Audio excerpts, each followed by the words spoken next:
here inside inside the cannabis industry.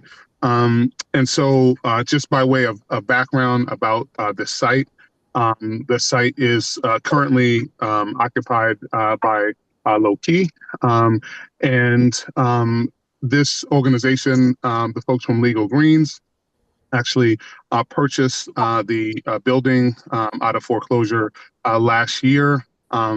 Obviously, unfortunate situation. And their initial objective was actually to simply be a landlord. And because they understand the cannabis space, the objective was to um, just move forward as a landlord. They were not able to come to an agreement with the current tenant. And at this point, have not actually been compensated for the space or received rent since August of last year. Um, with that current state of play, what is being proposed is uh, to take the current space, which is built out as a cannabis dispensary. That obviously in a cannabis dispensary retail, you see a couple of hundred folks a day moving in and out. The proposal that we are putting forward is actually for a delivery and delivery operator. And what's the difference there? And I just want to be clear relative to what that means for the community. So, a cannabis dispensary, I own one, and there's currently one there. You're going to see people who are going in and out of the door a couple of hundred times a day. With the delivery, what you will see is um, 4 to 5 entrances in and out of the door because they're actually not actually selling on site. All of the transactions will be done off-site. So what you will just see is individuals actually come in to load a truck, and that's it. And so I just wanted to be clear about what is proposed. Of course, the organization reserves the right to propose additional uses in the future, but this is the current proposal. So with that, by way of that, on a high level, what's going on here. We have a video, and then we will have um, Vanessa and Mark, who are technically my big brothers in cannabis because they just celebrated their 4 year anniversary. And in cannabis, that's like dog years, so that's like 28 years in our space, and to be able to survive and thrive throughout that. And so, the objective here is that they are running a successful business. We want to make sure that they continue to run a successful business, and that this venture is not a burden to the current business. So I'm going to push forward and have Vanessa share her screen. And then we have a video that has been put together for the community's viewing. And then the next voices you'll hear will be Vanessa and Mark introducing themselves. Thank you, Connor. Yep. And so, Vanessa, while you're getting that ready, I'll just reintroduce myself. So, for those who don't know me, my name is Connor Newman. I'm with the Mayor's Office of Neighborhood Services. I serve as one of the deputy directors who oversees the community engagement team. I'm here to facilitate the meeting tonight. As you heard previously, there was a proponent that went through the community process for this space. This is a new community process for a new proponent seeking a new license. That'd be courier and delivery. Eventually, they will appear before the Boston Cannabis Board, and if approved, they would go on to the Zoning Board of Appeals. So this is the early stages of the community process. After the presentation, we'll have a question and comment portion where we'll have ample time to discuss the proposal and the merits of this project. I ask that you hold your questions and comments until the end of this presentation. That way, we're not missing any information or speaking over each other. So, Vanessa, I'll turn it over to you now.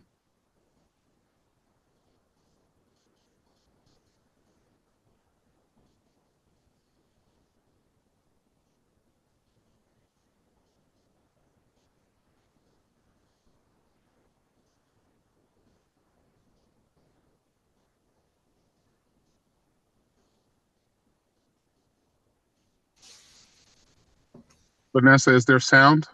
You may need to unmute yourself if you're sharing.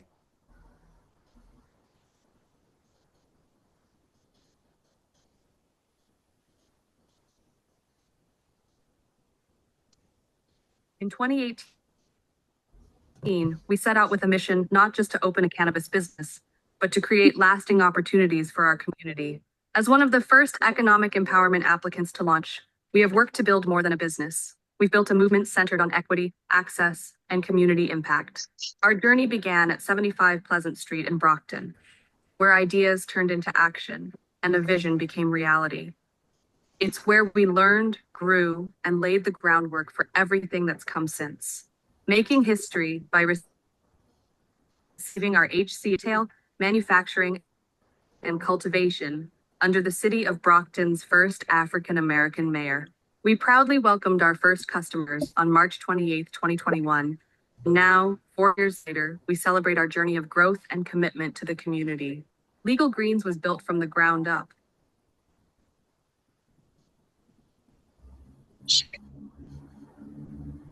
Was there every single day of construction, side by side.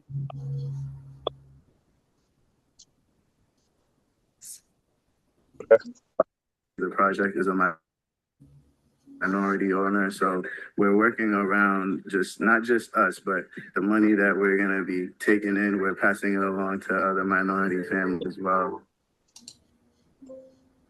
My name is Gavin Bouquet. I've been at Legal Greens for 4 years and I'm the marketing director. I'm Jody. I worked at Legal Greens for a year and I'm a manager. I'm Suleika Barrows. I'm a packaging manager and I've been working.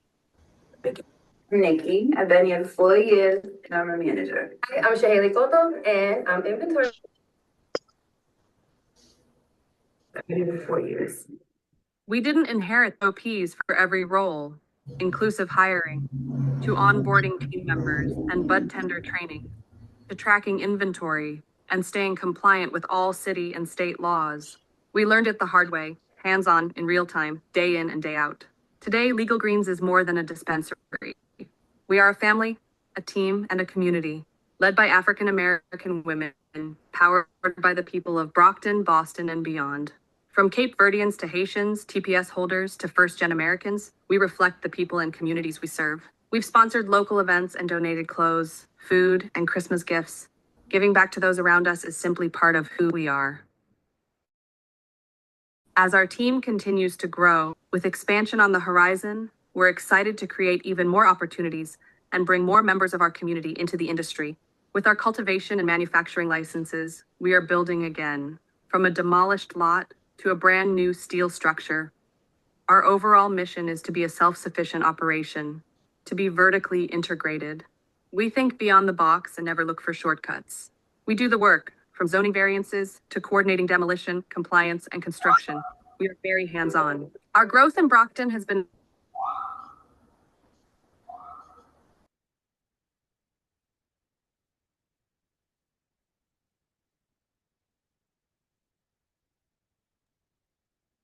So, Mark and Vanessa, I think we have some technical difficulties, but if you guys could jump in. Community to train and empower our team to create a sustainable, compliant cannabis business that is involved in the community. Legal Greens has been operating for 4 years, and every day we've built brick by brick, life by life, and dream by dream. We love what we do. It's a passion. This is not just about cannabis. It's about opportunity. It's about ownership. It's about all of us. Legal Greens, built by the people and always for the people.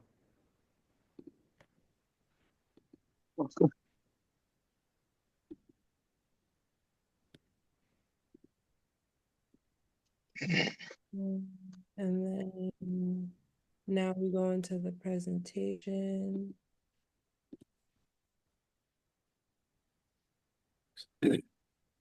Myself real quick. Good evening, everyone. My name is Mark Bouquet. I'd like to thank you all for taking the time to join us today. I'm co-founder and chief operating officer for Legal Green. I oversee our day-to-day operations. Hi, my name is Vanessa Jean Baptiste. I'm one of the owner operators of Legal Greens. We heard as well. Yes, my name is Kurt Foston. I am one of the head people at Legal Greens when it comes to community liaison and making sure we are impacting the community in a positive thorough way. Is it your Wi-Fi? I told you.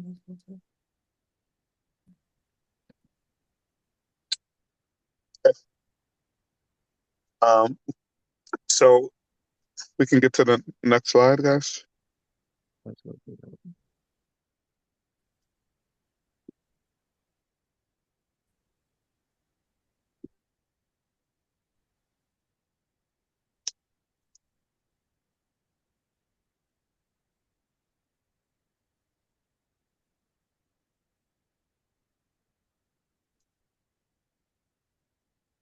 Awesome.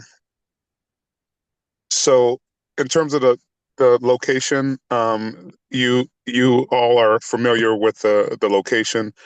This is 571B Washington Street.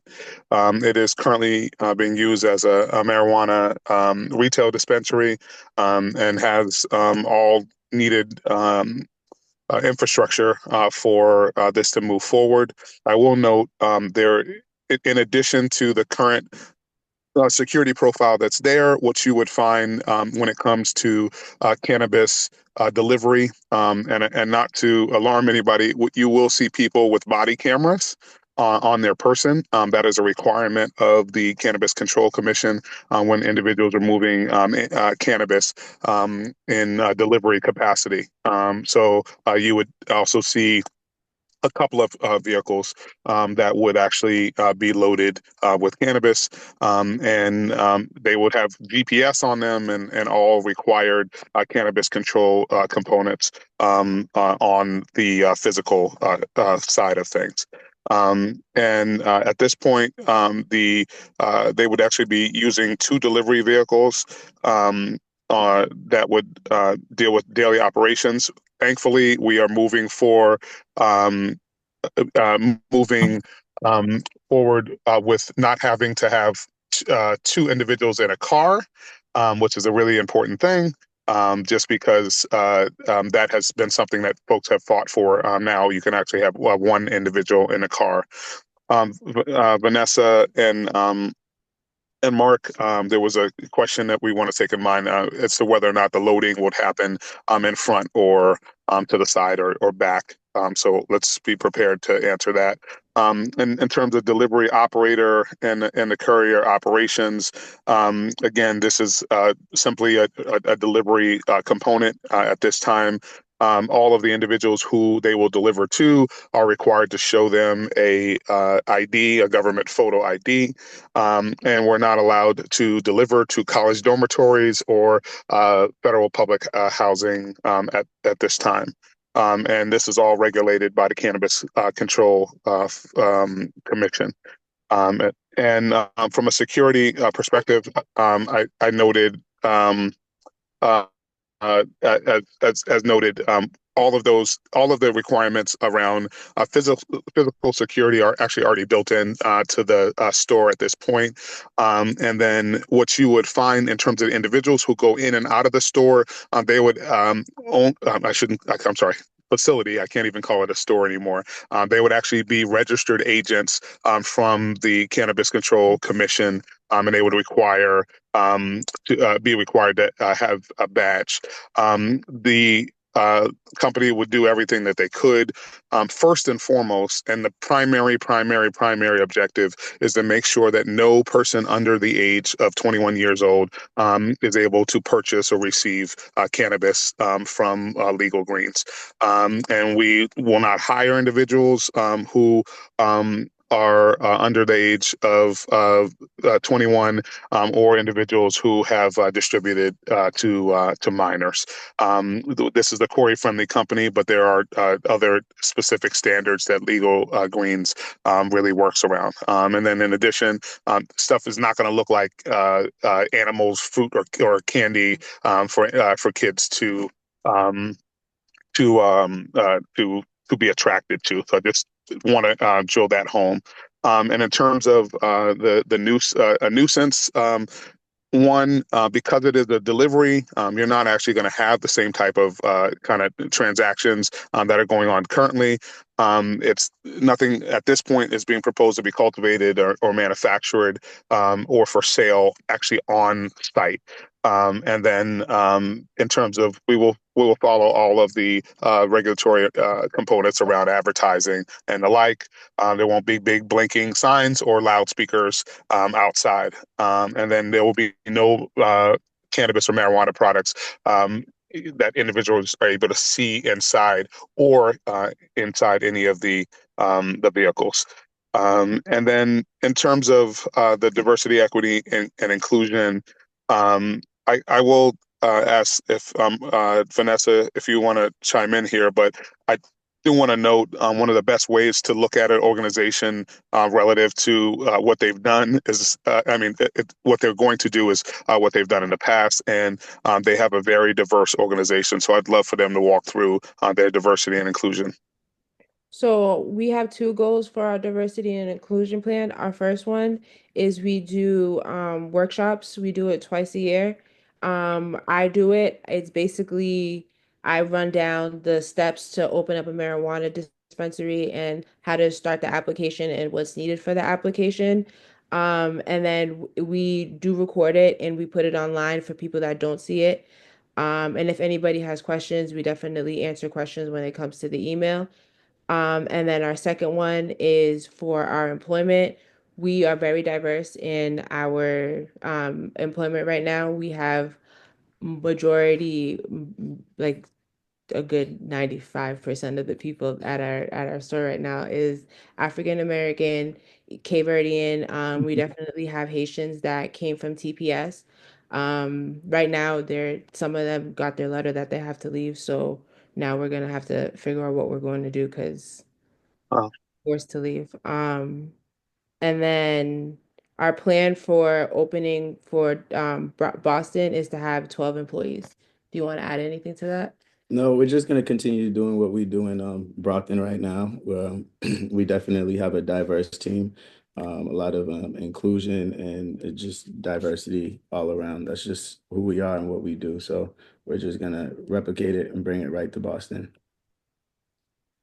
And then again, this is our plan. We broke it down. We have 40 employees. Again, African American, Haitian, Spanish people. And then we do like flexible hours. We do want to do the same thing all over again in Boston, hiring 12 people, making it diverse, competitive wages.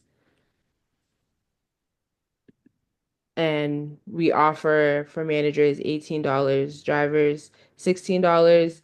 For people that have been here for a year, we offer 40 hours for time off. Do you want to add anything to that? That's good. We plan on advertising to the local newspapers and on social media as well, and any job fairs that are in the local area. And then this is what we did in Brockton on how we got our employees. And we're just going to replicate the same thing for Boston. And yeah, then and questions. and I think and we're there's questions back and forth. I think it is important to note that they've actually been doing this work. In addition, this component around delivery is actually not a new component relative to legal greens. They actually attempted a delivery license in the South in Taunton, but there was a zoning change. So that's one of the reasons why they're opting to do it here. In addition, they're also not new to applying to. I have a facility in Boston. They applied in Dorchester, but were not able to get an HCA at that point. And also, Mark, where'd you grow up? What street you grew up on? On Stanton Street, right there where St. Matthews is at. Okay. I want to make sure that you've been to the neighborhood, man. I want to appreciate that. And so we're more than happy to engage with the community. And again, the objective here is to make sure that we continue to support economic empowerment and social equity businesses, in particular Black folk who have and deserve to have these opportunities, and actually are walking the walk, and will continue to do that from Brockton to Boston. So we would love to answer any and all questions from the community. Perfect. Before we do so, just some reminders. We are not here to talk about the morality of marijuana. That was legalized in Massachusetts after a referendum, where Boston voters voted overwhelmingly to legalize cannabis and cannabis products. Questions should be directed to either myself regarding the city's role in things or to the proponents team. I'm not here to referee a debate between attendees. And lastly, we're here to discuss the merits for this particular proposal at this specific location. So I just want to make that clear. We have a number of people on here, 47 attendees here tonight. If you can use down below, you see the react button. It's like a little heart. You click on there, you can digitally raise your hand, and that way I can keep track of who's in the queue for questions and who I can call on. There's also the chat function as well, where I see people have been asking questions and making comments there as well. So that's perfect. So please use those two mechanisms, and we can call on you or read your comment into the record. So we'll open it up now. Any questions, comments?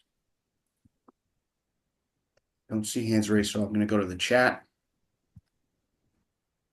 So we'll start off with the loading. Will that occur in the front of the building, in the rear, in the side? If there's some more information on that operation. We plan on loading in the rear, not in the front. Loading in the rear, okay.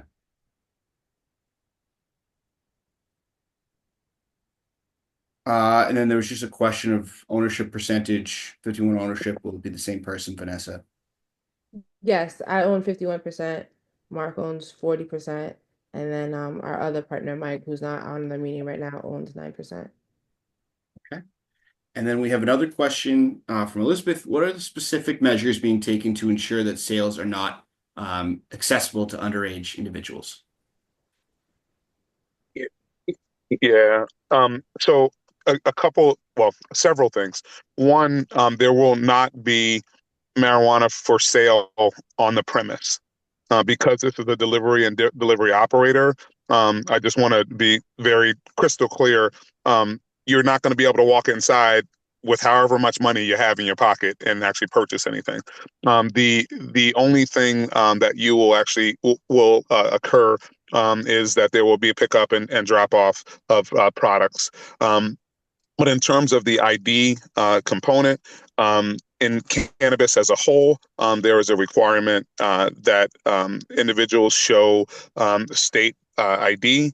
In this case, and the individuals who are interacting with folks at their home, they are required to show state ID before actually making a transaction.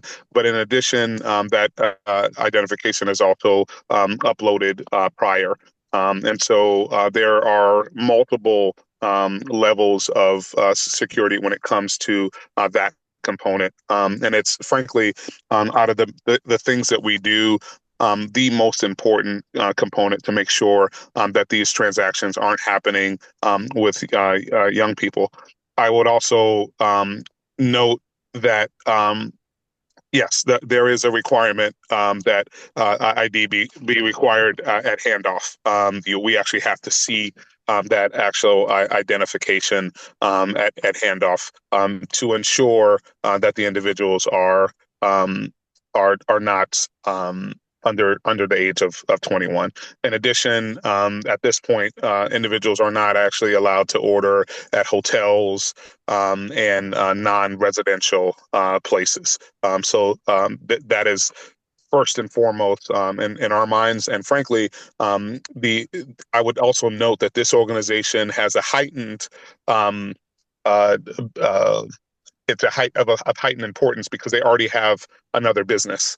So if they had an infraction with this business, that could also affect their other business. So that's another component that should be taken into account. Okay. Another comment, that building has a whole lot of problems, and I hope that you guys can handle it. I would love to see this happen. Just be careful. We have a question here. Are deliveries going to other businesses or to the community? I think, Tito, you kind of touched on that. It's just for residential spaces, right? Yeah, so the objective is our residential spaces, and frankly to ensure that individuals are able to receive cannabis in the same way that folks are able to receive alcohol at this point at their home at their doorstep, and so that is essentially an extension of their current business, and allowing for them to do this delivery function. And again, we know, and kudos to Low Key in our conversations that we've had. There have not been issues with the current organization in terms of the interaction with folks in the community, and the like. And so kudos to Jeff and his team in terms of how the business has been run. Okay. I joined late. My apologies. Can you elaborate on the forecasted pickup anticipated for the site and potential congestion on Washington Street? Yeah, so the objective is really no more than 4 to 5 trips a day. It's not we are anticipating really frankly a lot less traffic there currently than current, because this is again 2 vehicles that would really only make a maximum about 4, maximum 5 trips a day. And that would be on a very high end. So in terms of the number of vehicles, you would at this point actually see a decrease in the number of vehicles and the traffic to that location. Okay. Will ID be required for handoff as well? That was answered yes. Comment: the current retail shop doesn't present any problems with congestions. Delivery should be even less. Someone asked why, if Zip Run is already around. I don't know if you want to touch upon if there's any other Yeah. dispensaries within the boundaries. Yep.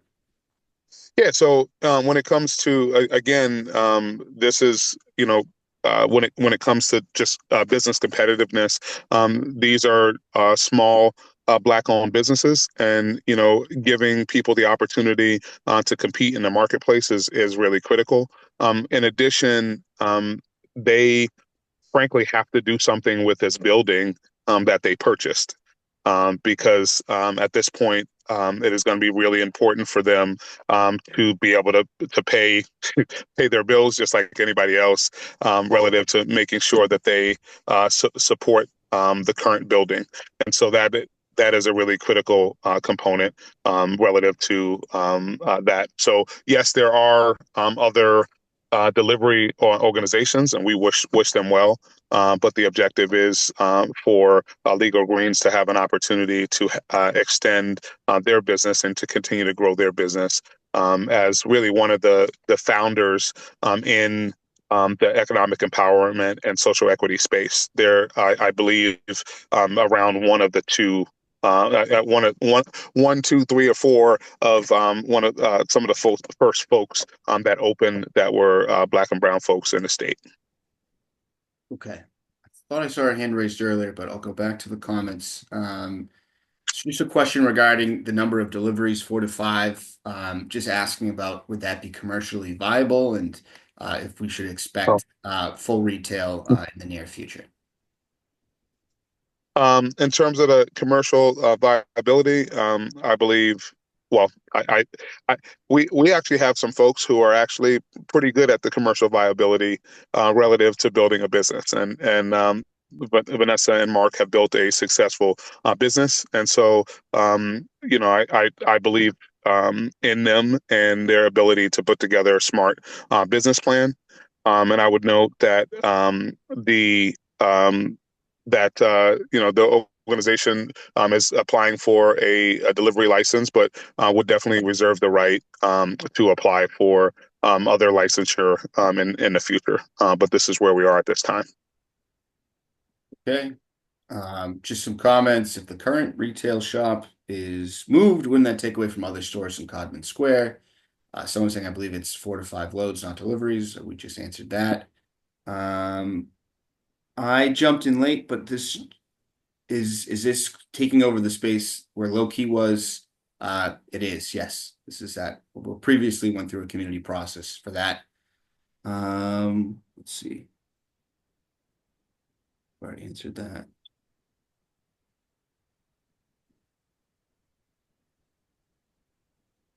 Someone wrote opportunity. It seems like you take the experience away. We have a dispensary we can walk over and now making delivery. So they disregard with that option. Uh, So I'm caught up on the comments there in the chat. Folks, any other questions, comments, concerns? Like I said, you can use the reaction bar down below to raise your hand digitally. I can call upon you, or you can ask more comments in the chat. I also just want to mention too, at any point, if you think of a question or comment that you didn't get to ask tonight, you can reach out to the city. One of my colleagues, Jeremy, his contact information is on the flyer, and I will also drop my information in the chat as well. We can connect you with the proponent. We can also connect you with the cannabis board if we're unable to answer your questions regarding the city's role in this process. Jeff, I see your hand is raised. If you'd like to go next. Yes, yes. Good afternoon, everybody. Jeff Similian here, CEO, founder of Loki Dispensary. I just wanted to make a comment regarding to correct a false statement that was made earlier. Um, the property was purchased out of foreclosure. Loki Dispensary went through some partnership issues with the partner that actually did us wrong. If anybody on here has followed our story, would know that we were delayed and we were open very late due to some issues that occurred between the partnership, and the property was sold to Legal Greens to Mike Maloney, who actually owns the real estate, who's the 9.9% partner on according to their presentation today. The property was purchased under Loki Realty LLC. I'm not sure why that name was used. Again, it's our company name, so I do not understand that point.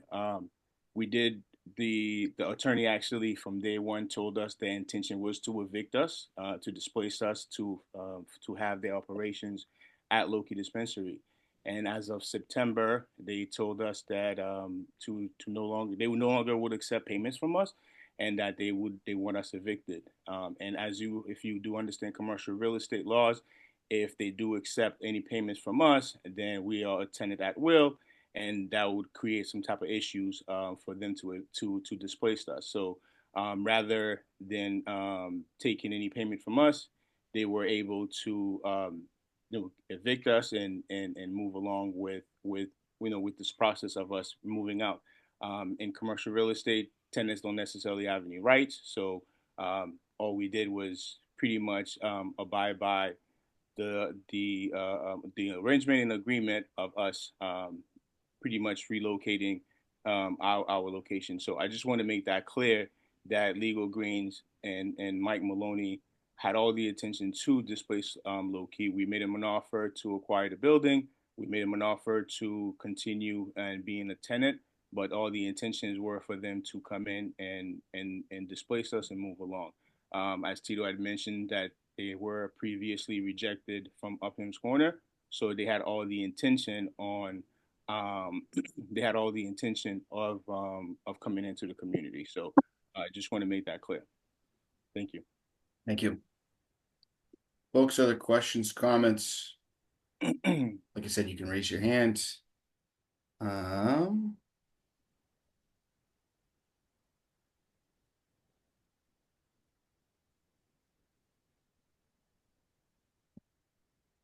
Another comment here. Let's see. Instead of walking to the location, it comes to you. This is more convenient. Someone remarking that we will still have retail at 420 Washington Street.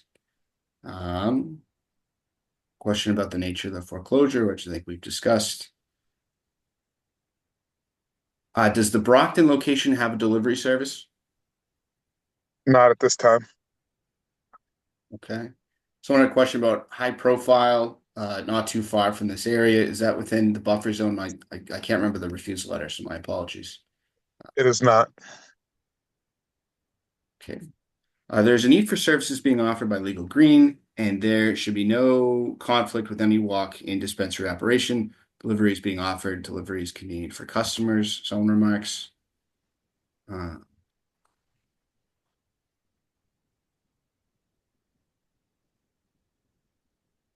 okay. Complain about previous smells of weed. Can you guys talk about just any consumption of the product on site? So there will not be consumption of product on site based on the CCC. That is actually not acceptable relative to a delivery or delivery operator license, actually, or a retail license. It's actually not acceptable for individuals to actually light up or consume on site. So that would not be something that would be happening on site. Okay. We have a question. So what model are you using for safety measures? I think they'd love more information on the security plan. So the great part about actually locating at a currently operating dispensary um, would be that the floor plan, and in this case, it's actually a relatively um, uh, small space. The floor plan, security plan, and the like would actually be analogous to the one that is currently in place. And the difference, as we noted, is that there won't be individuals from the public moving in and out of the building. So when we look at security, there's actually I would consider it a heightened level of security based on the fact that that is not currently something that we're applying for. In addition, each of the individuals who will be delivering will actually have um, a body camera on their person. It is a requirement of the Cannabis Control Commission, and it is also a requirement for their vehicles to have cameras as well as GPS. And so that is these are some of the requirements that are relative to security. And as noted, there aren't transactions on site, but when there is a transaction, the individuals are required to produce ID. And if there's actually not hand to hand money transactions that actually occur either. That is actually not part of the process. And so the objective is for individuals to go to the site, pick up the loads that they are required to have and to deliver. And then from there, they would deliver them to the doors and then come back. That would be what the community would see and experience. Yeah. This person asserts delivery service does not make a better experience. How do we know what we are getting? We can't smell it. Where do you expect to park your 2 delivery vehicles? They'll be parked in Brockton at our Brockton location. Okay. We can experience the bartenders. All right.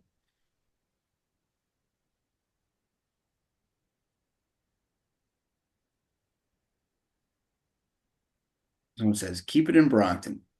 Another person says, we'll have both options.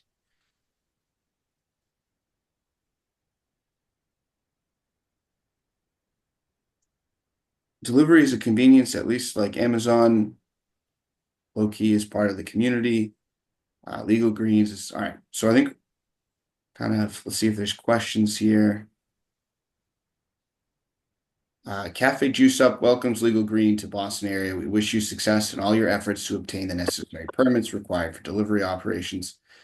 Okay, so also, I see there's a lot of comments kind of going back and forth. In addition to just questions, if you want to reach out to our office afterwards, please send us an email and we can pass these comments along to the Boston Cannabis Board as well. Looking forward to more delivery options in the city. Comment regarding parking in the rear. Someone asks, can you just speak on how this applicant was selected and how the building was acquired and the timeline of the application process? Yep. So in terms of That's not a question you should answer, Tito. I don't think you should answer that question. well, Respectfully. We shouldn't be talking over each other. respectfully. Yeah. Respectfully, as part of the team, I believe I have um, all rights to answer the question. And so, noting and the information that we're speaking about is public information. Sadly, there was a foreclosure. This group actually stepped forward and actually purchased the facility, and now at this point are in possession of the facility, and at this point working to ensure that there's an opportunity for them to activate as a delivery company and delivery operator company. In terms of the timeline, the components here is we have this meeting. There is a community meeting that will be happening, I believe, in about a week. Connor, if you can um, correct me if I'm wrong. There's another meeting that's actually coming up. We also will be presenting in front of Codman Square and in May. And then the requirement is for there to be um, a presentation in front of the Boston Cannabis Board, and that's a two-part meeting. You would go before the Boston Cannabis Board relative to a presentation phase, and then there's the second part is the deliberation phase. After receiving approval from the Boston Cannabis Board, there would be the signature of a host community agreement.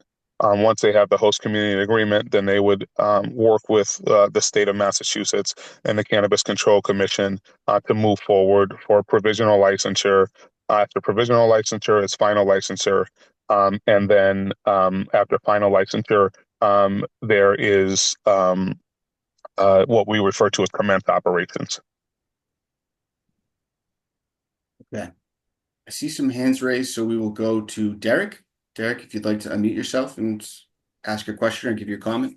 No, absolutely. I hope all's well with everybody. Not wanting to speak with any disrespect to Legal Greens, but I just want to speak on behalf of Low Key for what they've done in the community from a hiring perspective, impact, knowing Jeff and just the impact he's done in the community with Kings Amongst Kings and all that he's done for the Codman Square area. Piggybacking off of that, I'm just hearing from what he's saying, just dealing with predatory lending, delayed construction, a lack of being able to negotiate to stay within the space.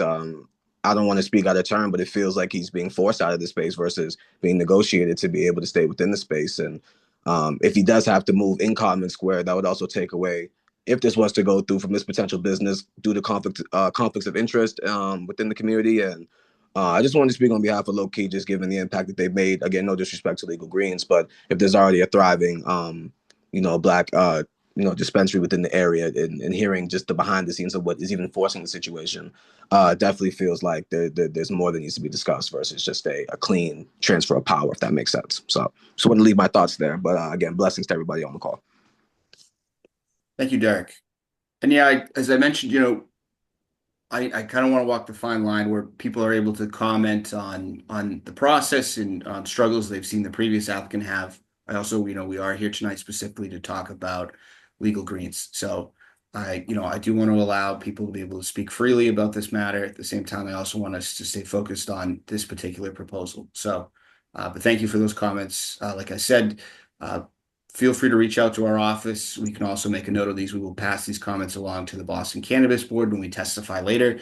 There's no hearing date scheduled for the Boston Cannabis Board. If you would like to be kept in the loop, please email our office. Like I said, my colleague Jeremy, his contact information is on the flyer. I will drop my information as well. It can also be found on the city website. Email is best because that way I can capture people's comments perfectly and move those along efficiently to the Boston Cannabis Board and the Zoning Board of Appeals. But like I said, if you'd like to be kept in the loop, please reach out. iPhone 4, we'll go to you next.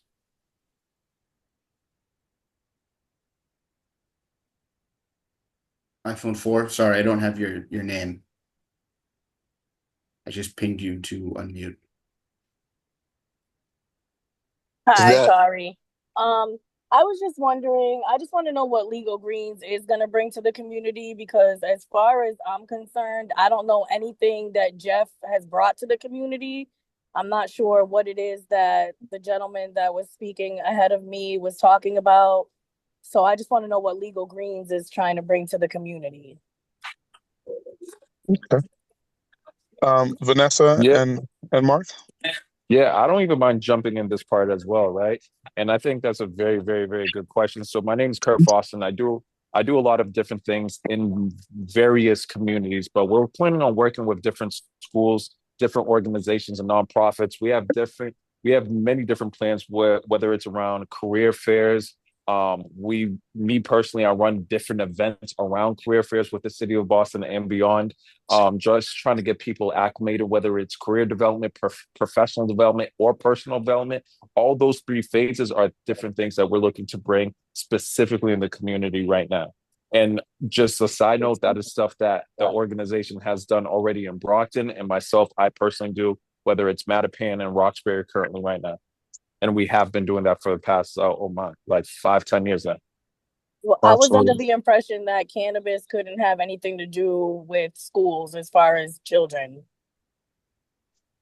So that is obviously in terms of the interaction with cannabis, but volunteering as folks have done, as well as doing community development and access workshops. Also giving parents an opportunity to work and paying people a decent wage are some of the components that we're talking about. But you are obviously, the actual cannabis facing component is not something that has to do with schools, but going and volunteering at schools is something that is allowed, and something that this organization has supported. Okay, thank you very much. I appreciate that. I did not know that. Yeah, thank I'd you. also like to chime in and just say that this is what this community outreach meeting is about, so we'd like to hear what the community wants, what the community needs, and we're open all ears to answer and, be part of the community in any way, shape, or form. Absolutely. Okay, we're on to the next. I've heard several times that Legal Greens is only seeking delivery at this time. In full transparency, is there an intention to bring a retail store to this space in the future? What I would say on that, and actually, and if you guys want to, at this time, in full transparency, the objective is delivery and delivery operator. I think we would not close the door to retail at that space if the opportunity presented itself. So I think it would be based on the business conditions that are there. So to be fully transparent, that would be the case. Vanessa, Mark, if you correct me if I'm wrong. And I would just also add on if the community wants a retail there at some point, if that's what the community is asking for, then we could fulfill that. Okay. A question regarding why was the building purchased under the name Low Key LLC? That definitely seems odd.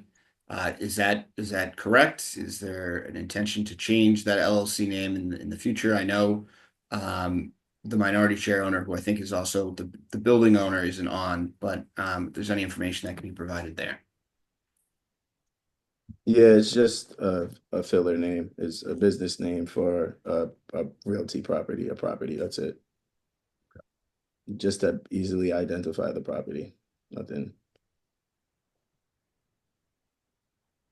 Like we have a property in Brockton, Green Street, And Mike's not the full owner. We all own the property. He's Okay. the property manager listed on it, but we all own the property. Gotcha. The tidbit. So question, is this a transfer? So no, someone felt that, why does it seem like Loki is being pushed out? What are we talking about here? So it's not a transfer. Like I said before, this is a new application with a new proponent for a new type of license. So I want to make those distinctions. Legal Greens has been a heavy supporter for plenty of community events in Brockton. They'll do the same in Boston.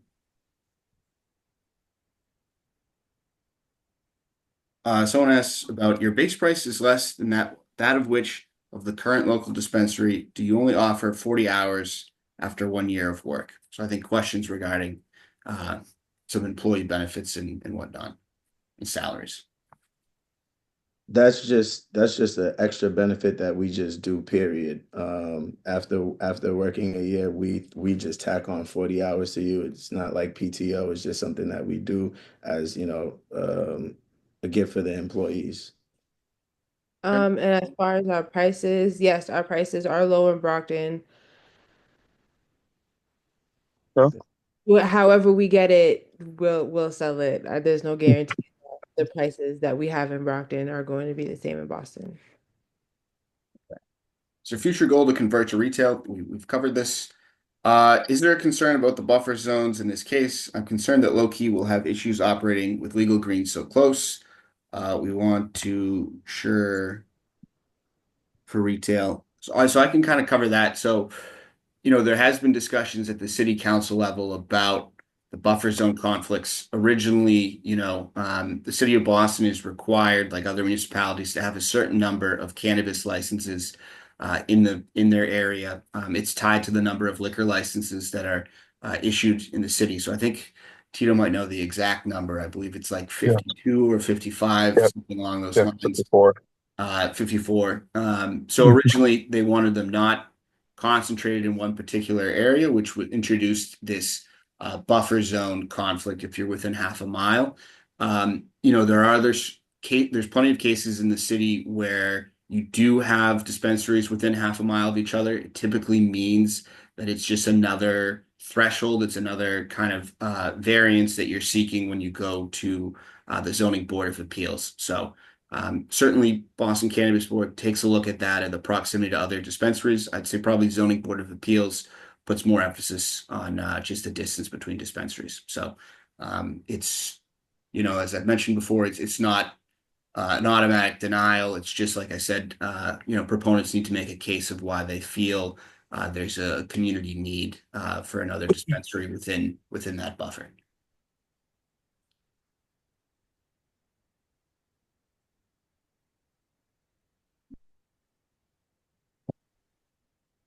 Okay, nice comment directed to me. There's plenty of room, multiple players in this industry. Brockton is a prime example. Someone told me to stop deflecting. We don't care for your email. We're talking right now. We don't care for legal greens. Okay, noted. Do we have other?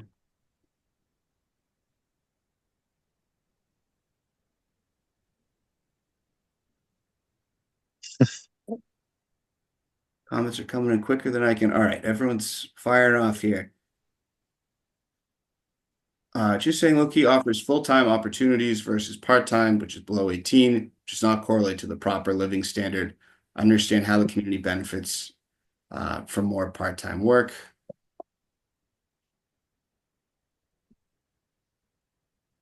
Tito, I think you would cover this at the start of the meeting, but people are just asking your particular relationship with this proposal. Yeah, I'm actually doing community engagement consulting. I am not a owner or the like in the team. I'm a consultant, and my objective, frankly, is to ensure that Black-owned businesses are successful.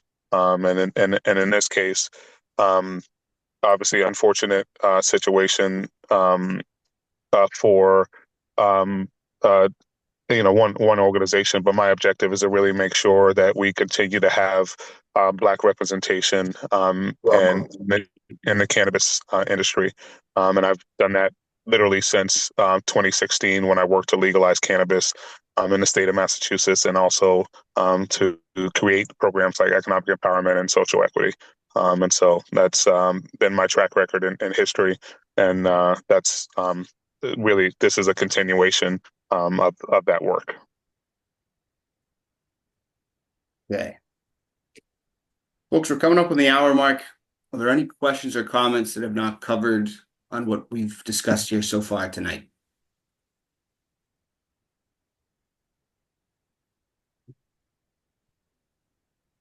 Therefore, feel free to use the chat or hands raised option, digital hand raise. Like I said, if there's anything that has not been covered, we've heard a lot about potential impact on the previous business that was here. We've heard about just questions regarding security and where vehicles will be parked and whatnot. As I said, anything we've not covered here so far. I do have an electronic copy of the presentation, excuse me. So if you would like a copy of that, please reach out. If you would like to be kept in the loop as this continues through the community process, please reach out to our office. As I mentioned before, contact information is on the flyer. And we can notify you as this continues through the community process. They'll be meeting with a couple of civic groups, it sounds like Codman, as well as, I believe, west of Washington. There's no hearing date scheduled at this time, but as I said, as it continues, for transparency's sake, we're happy to let people know. But you just need to reach out and confirm that you're interested. So I think with that, we can conclude the meeting. Thanks, everyone, for attending tonight. Thank you guys so much, and please continue the conversation. We are open to all ideas from the community. Thank you so much. All right.